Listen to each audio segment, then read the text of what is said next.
मध्य प्रदेश में बीते 2 दिनों से आईटी की रेड चल रही है। भोपाल, इंदौर समेत अन्य स्थानों पे करीब 52 जगहों पे छापे पड़े हैं, जिसमें करीब 2-2.5 करोड़ रुपए से अधिक कैश और 40 किलो सोना बरामद हुआ है। इसके अलावा भी बहुत सारी चीज़ें बरामद हुई हैं। आइए पूर्व मंत्री दीपक जोशी जी से इसके बारे में पूरी जानकारी पता करते हैं। क्या है मामला पूरा? देखिए, जो आईटी के रेड से जुड़े हुए लोग हैं, इनका बड़ा काम था भोपाल के वेस्टर्न साइड हुआ है, नीलवड़, राटीबोड़ और उसके बाद बड़े तालाब के कैचमेंट की बड़ी एरिया को इन्होंने कवर करके ज़मीनों की खरीद फरोख्त की, बेनामी से या कुछ जगह नाम से भी की है।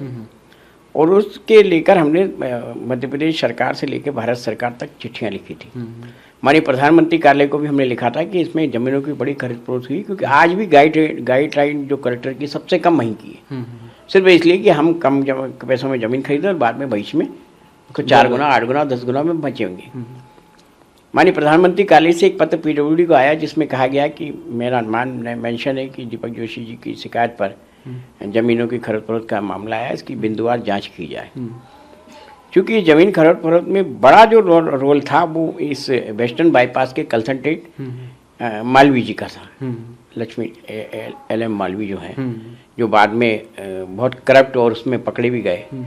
उनके साथ राकेश शर्मा, जो कि राजेश शर्मा जो एक बड़ा नाम आया है, और उनके मध्य प्रदेश के जो मुख्य अधिकारी रहे हैं यहाँ के, उनका नाम जुड़ा हुआ है। तो इस दृष्टिकोण में साफ तौर पे लगता है कि कहीं न कहीं बेईमानी तो हुई है।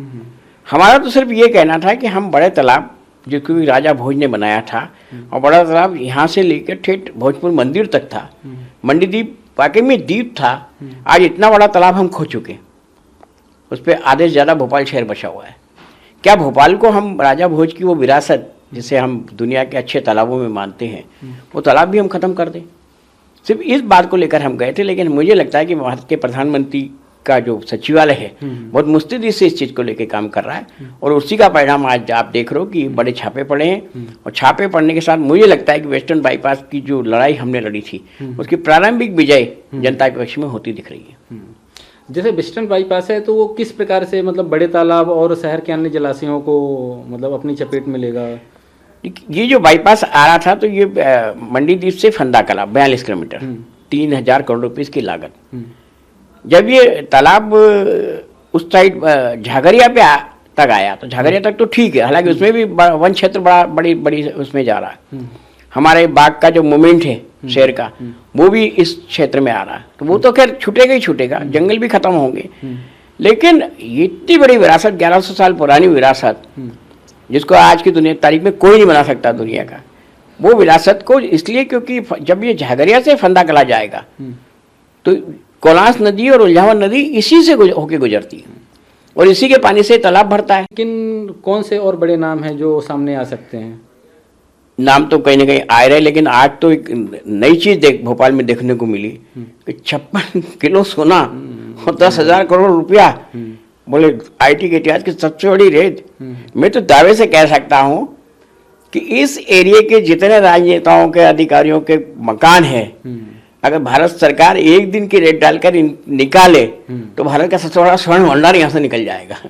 क्योंकि नोटबंदी के बाद लोगों को नोटों पर विश्वास नहीं रहा, सोने पे विश्वास रहा, जमीनों पे विश्वास रहा, तो जमीनों का खेल तो कर ही रहे, सोना इनके घर से निकलेगा। वही सोना में एक लाइट एक खेप ये पकड़ाइए। अब एक्चुअल कितनी की थी, कितने की पकड़ी, ये तो बाद में पता चलेगा। लेकिन निश्चित रूप से लगता है कि भारत के प्रधानमंत्री के सचिवालय की मुस्तैदी के कारण कहीं न कहीं थोड़ी लगाम तो इस तरह लगती हुई दिख रही है। ये आज जो सोना पकड़ा गया है, तो ये मतलब इसका तार कहाँ से जुड़ा हो सकता है? ये उन्हीं लोगों से जुड़ा हुआ है, कहीं ना कहीं दिख ही रहा है प्रारंभिक रूप से। राजेश शर्मा और सौरभ शर्मा पकड़े गए, क्या उन्हीं का है? पूरी एक खेल है। मेरा ये मानना है कि दुनिया में आज की तारीख में जब राजनेताओं से लोगों की दूरी बढ़ती जा रही है, लोगों का विश्वास खत्म होता जा रहा है, ब्यूरोक्रेसी ने जिस प्रकार का काम किया, राजेश शर्मा के पास एक कागज मिला है जिसमें वो बाकायदा लिख के दे रहा है कि पटवारी से लेके चीफ सेक्रेटरी तक का काम मैं करा के दूंगा, बदले में 12 प्लाट या 20 प्लाट मेरे रहेंगे। एफिडेविट है उसका, ये एफिडेविट पे लिख के दिया उसने। अब जब राजेश शर्मा नाम का आदमी पटवारी से लेके चीफ सेक्रेटरी तक का काम कर रहा है, तो तो मध्य प्रदेश सरकार को सिंगल विंडो कर देना चाहिए। तो आदमी कहीं जाएगा ही नहीं, चक्कर लगाएगा नहीं और कहीं ना कहीं उस चीज़ों से बच जाएगा। अच्छा, जिस चीफ सेक्रेटरी के पूर्व चीफ सेक्रेटरी का नाम आ रहा है तो वो कौन है, क्या बताना चाहेंगे? इसमें मैं पूर्व chief secretary Iqbal Singh ji base का नाम आ रहा है, क्योंकि उनके बहुत नज़दीक रहे वो। और अभी जो उनके बाद चीफ सेक्रेटरी रही, उनका भी मकान तालाब की सीपेज की जद में है। हम तो ये भी मांग करेंगे कि इन सबकी जांच एक बार होना चाहिए और जांच के बाद दोषियों के खिलाफ कार्रवाई होना चाहिए। क्योंकि दोषी को सिर्फ पेनल्टी लगा के या बख्श देना ये ठीक नहीं है। अगर हम पर्यावरण को लेकर जो भारत सब सर्वे भवन्तु सुखिनः सर्वे सन्तु निरामय की कामना करता है, उसमें हाथी से लेकर चींटी तक की जिम्मेदारी सनातन में तो ये कहा गया कि इंसान की है।